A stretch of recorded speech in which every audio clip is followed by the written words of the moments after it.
has St Patrick's Day special.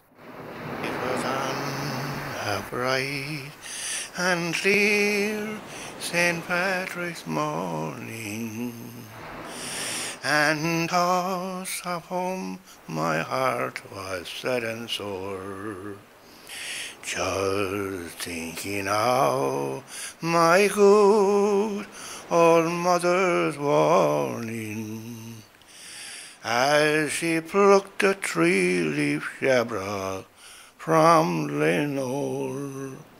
It sailed across the broad Atlantic Ocean. Should it sail across the sunny southern sea? It's the sweetest gem that comes from dear old Ireland, is a little three-leaf shamrock from Glenore. Oh, my mother, she's growing old and feeble, as she sits outside our lonely cabin door, just waiting for her son who'll ne'er return, as she plucked that three-leaf shamrock from Glenore.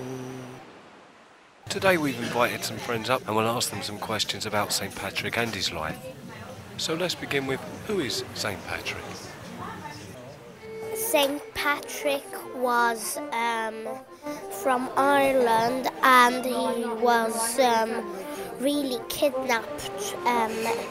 St Patrick was playing in his garden, and there was this kind of lane, this water that was to his garden, like kind of, then there was this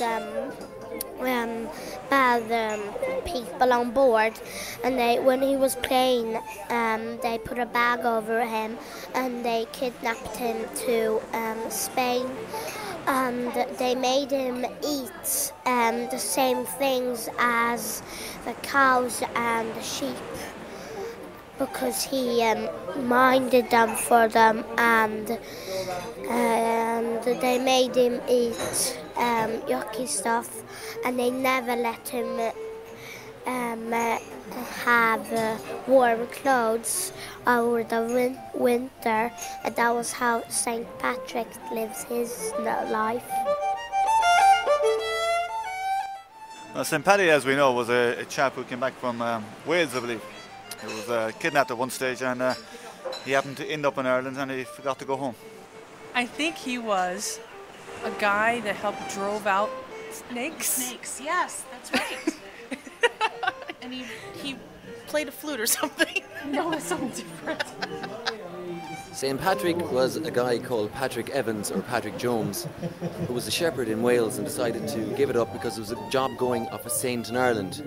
And he said, why not? And he came over here and took the job. He's a saint. He was a saint of Ireland.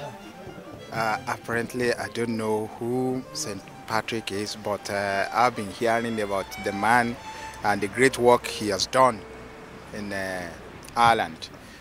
He's the patron saint of Ireland. Very good question. I haven't a clue, to tell you the truth. Patron Saint of Ireland. He used to be the Bishop of Ireland, so he's a Christian patron. He came from Rome.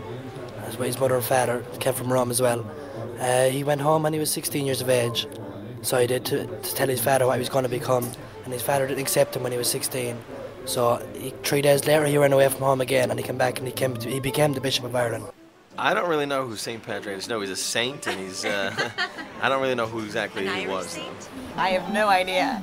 He's a national saint of Ireland. Now, apparently, historically, he was originally from Wales.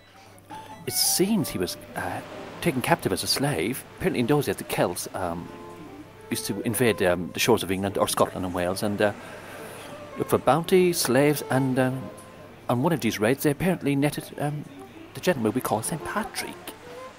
He was a Catholic. St. Patrick is recognised all over the world.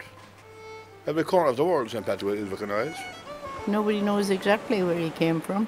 But our memories were that he brought the faith to Ireland and cleared all the snakes and the wild animals, banished them all from Ireland. Well, of course, not all that we say about St. Patrick is probably historically correct, but all the legendary things are nonetheless part of our cultural heritage, and I don't care to distinguish too closely between the legend and the history, because in a sense it's what we as a nation have made of the story of Patrick that is important.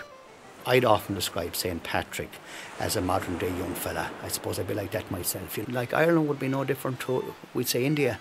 He was a slave young lad and put up on the mountain in Crow Patrick and made look after sheep and them far off days. The real St. Patrick was a very normal human person, fully aware of his faults and feelings. I'm St. Patrick, the patron saint of Ireland.